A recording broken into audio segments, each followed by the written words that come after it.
Okay, so I ordered the Ultrasaber mystery box on the 13th of January and it shipped on the 13th or 14th of February.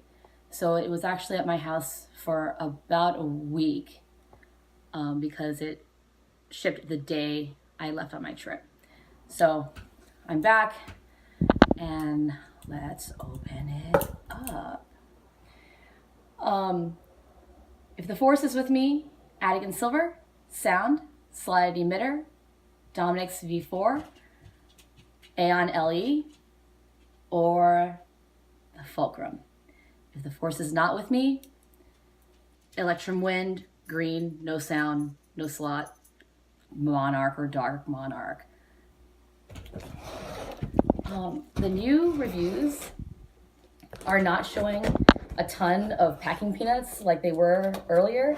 So I'm hoping that I'm not going to open this up and it's going to be like a huge mess on my floor. I should have brought a trash bag. It's taped up really well. Also, for you guys who do go on trips and your Ultrasaber arrives late, they do require a signature or you have to pick it up. So there was no concern about it being stolen. So that was nice. Arrived by USPS about 4 days after it shipped. Okay, so it doesn't seem to be a lot of packing peanuts. It's just a lot of bubble wrap. And we know that if it has sound, it'll have a white tag on it. So let's see. The blade does not look like. Okay, no sound, which is fine.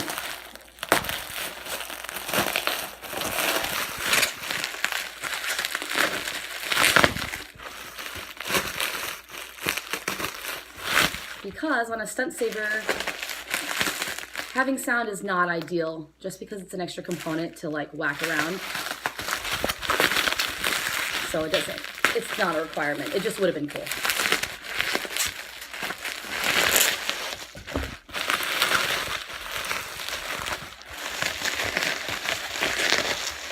Here's the blade. Just the regular Ultra Edge mid-grade.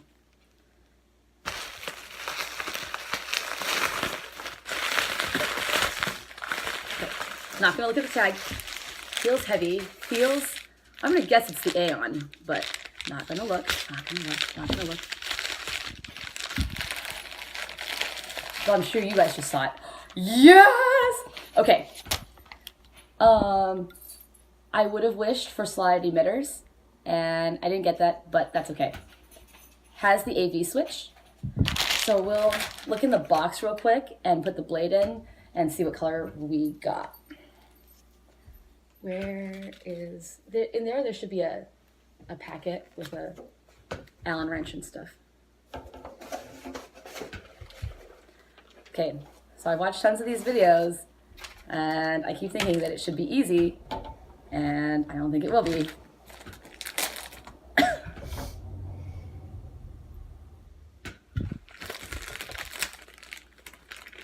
This is standard Ultrasaber stuff, business cards, information, and the key.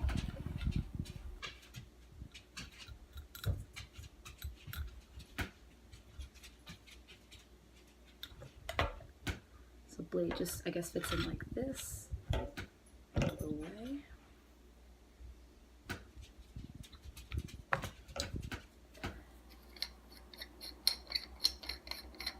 Solid pommel. Okay. I'm gonna cut that part out.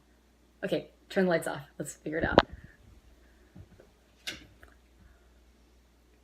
Okay.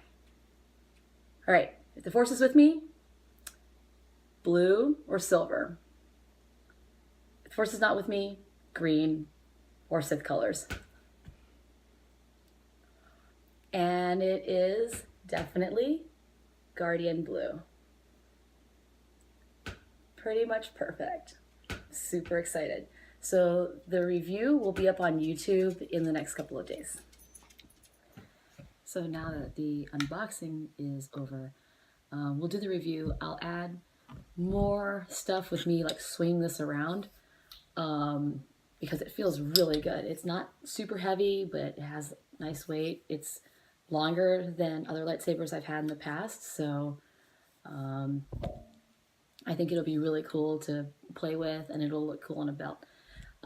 Actually, I like without the silver accenting that they have on other models, because I think I'm going to wrap this with either O-rings that are colored or leather or something else. I'm going to figure it out. The black AV switch, I wouldn't have paid for it personally, but it is cool and it's quiet. Also, I think I'll mod it with slots in the emitter anyway, and then I can make my own style, whether they be vertical or I might make them like hash marks or something. So we'll put this away. The breakdown is for this lightsaber is 69, I think, for the Dominix and 15 for the AV switch. So basically the reason I get my money back on the mystery box price is due to this. Like I said, so it's not the thing that I would have paid for. However, because it came in the color that I want, I think I lucked out on it completely, like I said. So we'll do a little bit more review stuff with the Sabre itself, you know, how it handles being swung around and bashed around a little bit, and that'll probably be tomorrow morning. Hey guys, so it's the next morning, and as I promised, I would move it around for you a little bit and see how it goes. It's snowing, so I'm not going to go outside and try anything, which means I have to go really slow in here, because if I break stuff, I'm going to be in trouble. So even in like daylight, you can see that it lights up nice. It looks like a glow stick, even like in sunlight.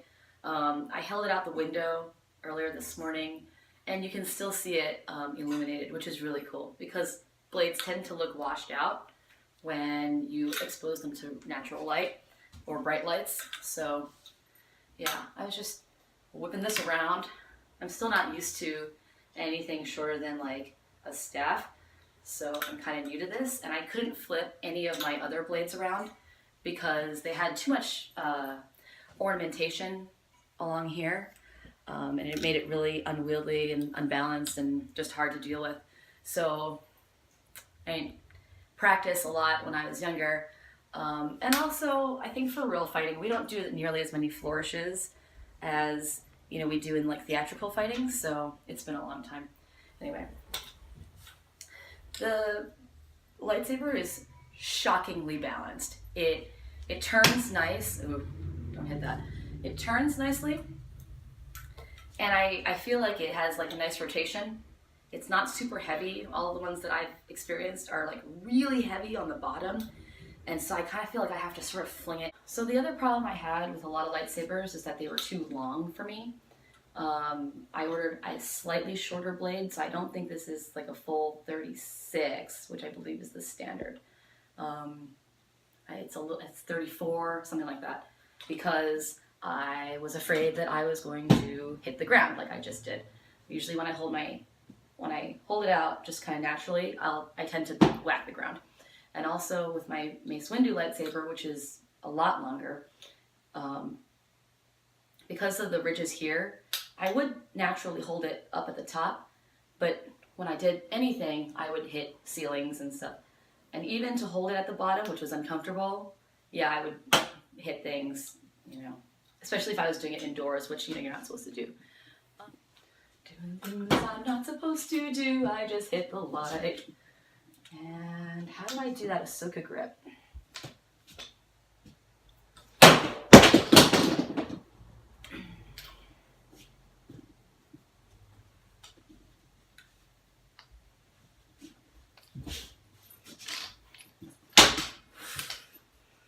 Don't break things, we will not get our deposit back.